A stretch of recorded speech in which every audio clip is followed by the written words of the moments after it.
Bionicle pens? Who would even use one of those?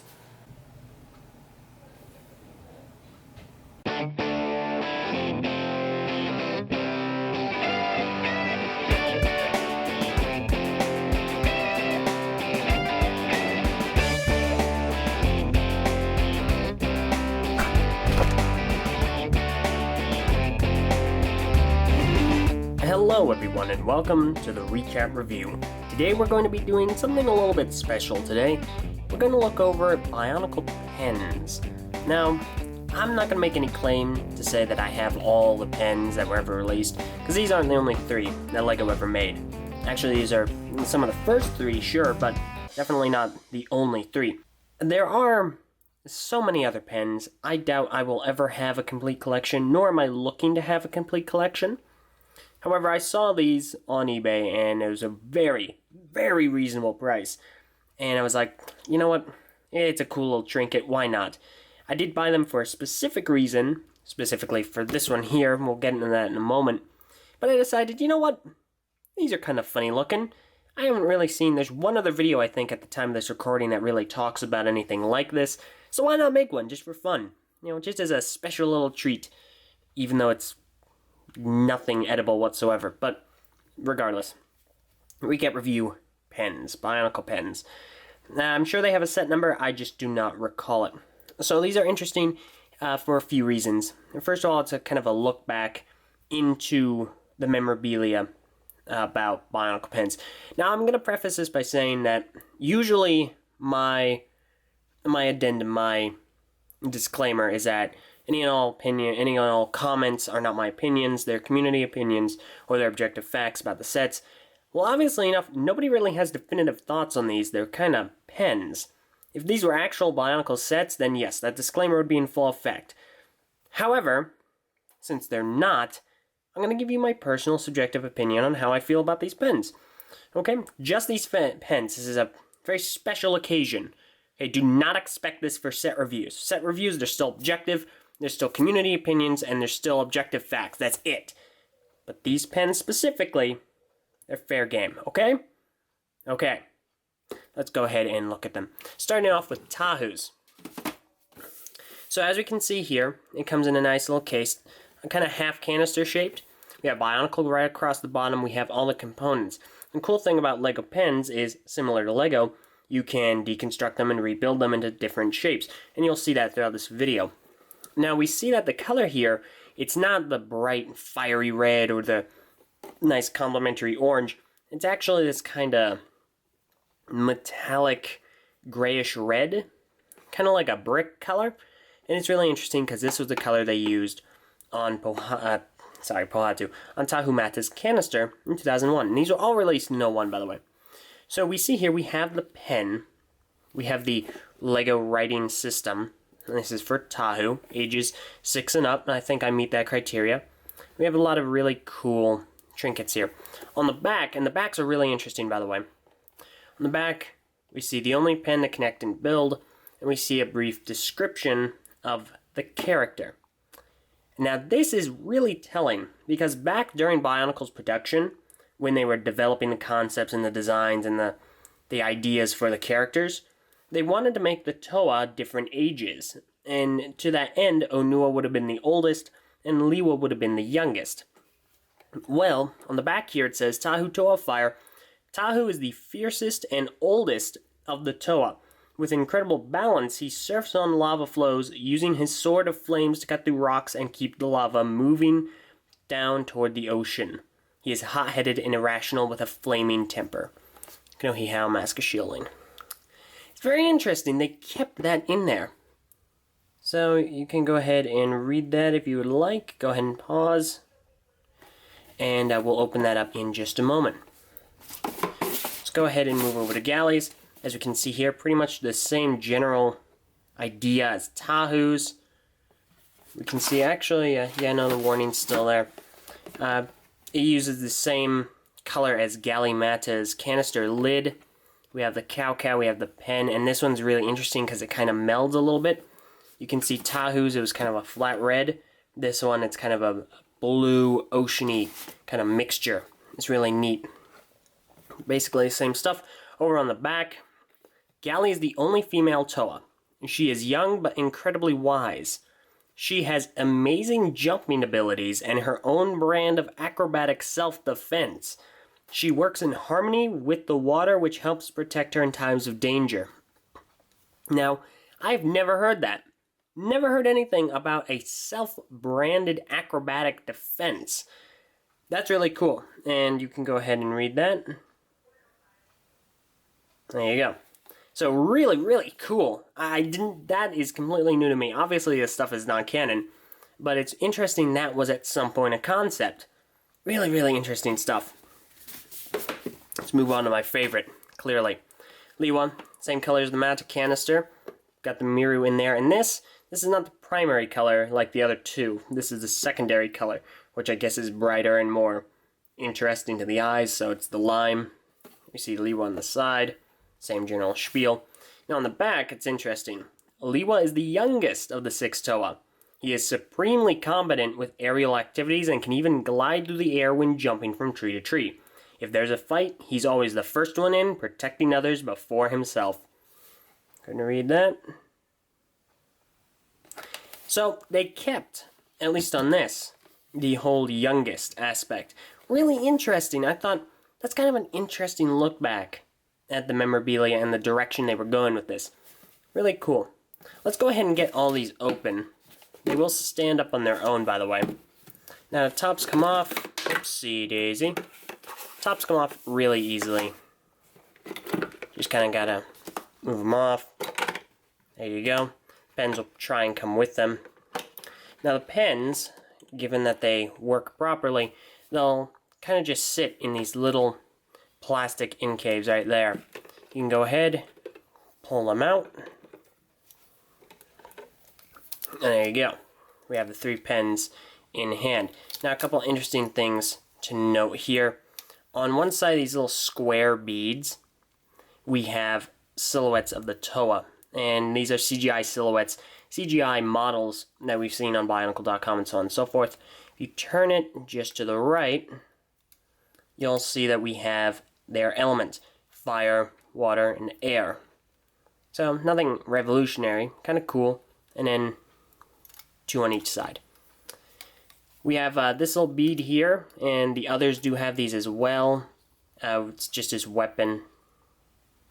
See, will that focus? There you go. Just the weapons, just his fire sword. Don't have those beads on these. I'll go ahead and put those aside. This is Tahu's pen. We see it's matte red, it's orange, and a little bit of, I think that's Tahu's eye color. I'm not 100% certain, but there it is. Here's Galley's. Now obviously the yellow is her eye color, so there's that. And here is Liwa's, and that is his eye color as well. And again, this is predominantly his secondary color. It's not the mixture of the other two, it's really minorly matte green.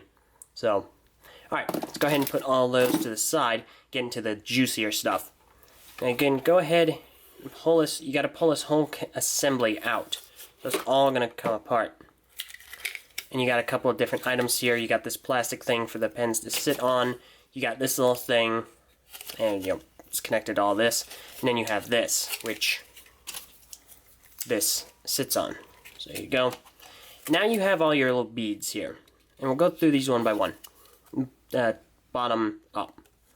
So we have a little Tahu bead here. It's a square bead. And obviously it has the letters for Tahu and Matoran. T, A, H, and U. So it spells Tahu. You know, just a little neat little brick. And then we have, right up above it, we have the Draaga. We have Vakama. And it's the mask that Kanohi... See, is that going to focus? Focus. There we go. We have the Kanohi Huna. On the side, we've got the little Draaga silhouette. Back to the Huna. Back to the silhouette. Then we have what appears to be a volcano just going up in flames. Nothing on either side, just a volcano. And then we have what people really get these for. Their favorite parts. They're really dug in there. This is the little Kanohi Howl. And obviously it's scaled down quite a dramatic bit what you do is you take this bead here. Go ahead and connect it. So here we have the Kanohi Howl. It's very tiny and it fits on this particular bead, this size of bead. And it just sits there. It's really cool, works really well. And there's this very specific reason I'm very intent on getting these, or was intent on getting these. And you'll see that momentarily. Well, there you go. There's the Howl. Light shining through. And you can go ahead and take the bead and put it right back. It also has one right above it. It says Bionicle on one side, has the UDD symbol on the other. Really nice. And then we have this one here. It's kind of minifigure shaped, I guess. Like the Howl will not fit it. It just slides on through. It's smaller. But I don't think it's a minifigure head. I think it's just the shape of one. And it just goes right back in. Let's move on to galleys. Oh, that reminds me. It does come with instructions.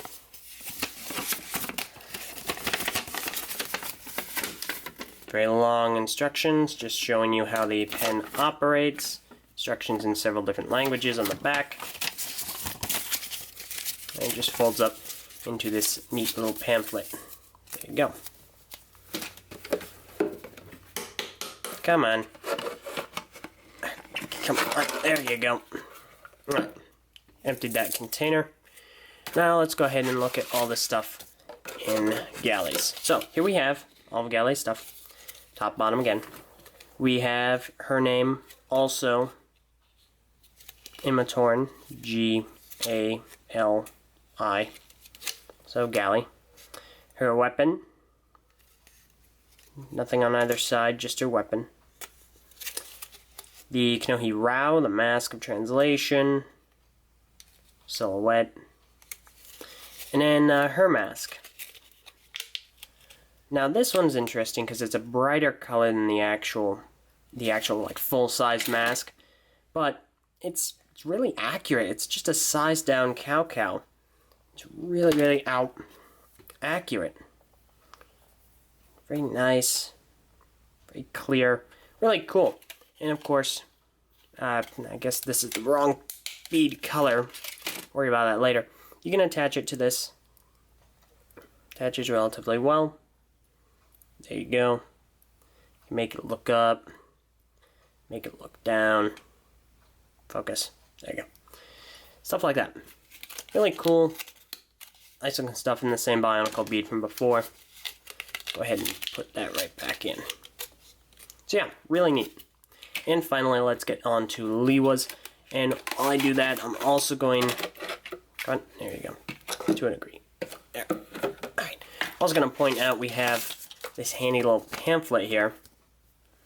And what's cool about this is it's just kind of showing you all the other pens. It's really neat. Kind of cool.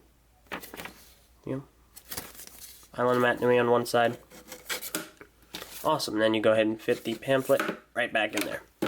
Alright, Liwa stuff. Okay, so we also have the standard, the weapon, nothing on either side, weapon, Draaga silhouette, mask, name, L-E-W-A, and the mask.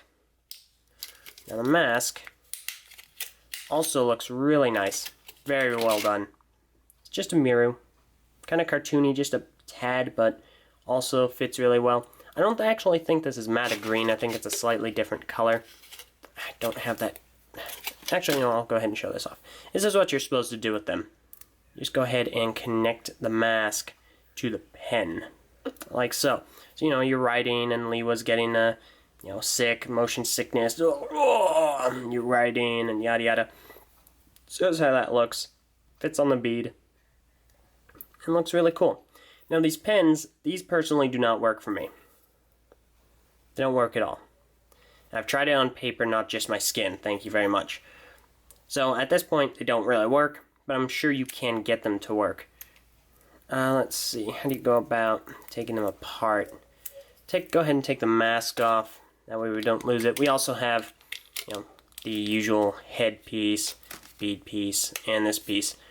With the element. Now this actually is different from the others Let's see. I don't see this one with the other two. So I guess that's unique to him unless one of the other Toa has it. So let's go ahead and continue looking at the pens. Let's see. Here we go. So you unscrew it right here. This is your pen component. And then everything will yeah, there we go. It'll just slide off. And you can just put it back on. You can rearrange it, do whatever you like to it. Really no particular order. It's all personal preference. And then when you're done, screw it back in. There you go. Tighten it up. Get back to writing if it actually works. So there you go. Let me go ahead and wrap all this up and show you what I really like about these small masks. So let's go ahead and cut real quick. Alright, and here we have our little nondescript minifigure. Now I'm sure many of you have already figured out why I'm doing this and why I'm even bothering. But let's go ahead and demonstrate. So as we can see here, we have a little minifigure, and this is a standard Lego minifig. Go ahead, pop his head off. Now we take one of these beads, and this will work with any of the beads. Go ahead, just stick it right there. It's about as far as it's going to go, or at least as far as I'm willing to go. Because it's difficult to take off, and I don't even think, yeah, if you look there, it's not going to fit much more. So here you go. Just kind of get that on, pop the mask on, and there you have it. System Bionicle. It's a bit oversized, sure, but, I mean, look at him. He's there, isn't he? Now, I'm going to do a little bit of tests. Obviously, you can turn his head, you can look up, do all sorts of things. Let's go ahead and take this off. Go ahead and put that back. Let's try it with the minifigure head, because I'm curious, because I haven't actually tried it yet. So let's see. So we have Frank McPhill. He's got a helmet on. Try and put the mask on with the helmet. Nope. Too small. What about with hair? Long hair. Nope. Still too small. Alright, there you have it. That's a definitive answer right there. Darn, doesn't work. But alas, hey, it works. It does work. That's basically how you make System Bionicle, though. You just stick the bead on, and there you have it. Hello, I'm Miniature Liwa. So, that about covers it. That's everything to do with these things right here. They're fun little trinkets. Nothing just completely out of this world. Nothing spectacular. But they're just kind of fun little pieces of Bionicle memorabilia from 2001. I'm very happy to have them. Kind of just... You pill. Kind of just, as a little bit of a remembrance of days gone by. But the most interesting thing to me, aside from the masks, was the back of these containers, the little descriptions. I find it interesting that we get to see, even just through these, just a little bit of Bionicle's production. So, that about wraps it up. And these have been the Bionicle pens. If you like this review, let me know. What do you guys think about them? And between these three masks, which would you wear on a minifigure? The Howl, the Cow, or the Miru? Thank you all very much for watching, and join me next week when I don't come back with a recap. I don't know when the 09 recaps are coming back. I don't know anything yet. I'll answer that in a Q&A. Thank you all very much for watching, and I'll see you all next time. Feel free to comment below in the comments section, or join the discussion on the TTV message boards at board.ttbpodcast.com. Thank you all very much, and I'll see you all later.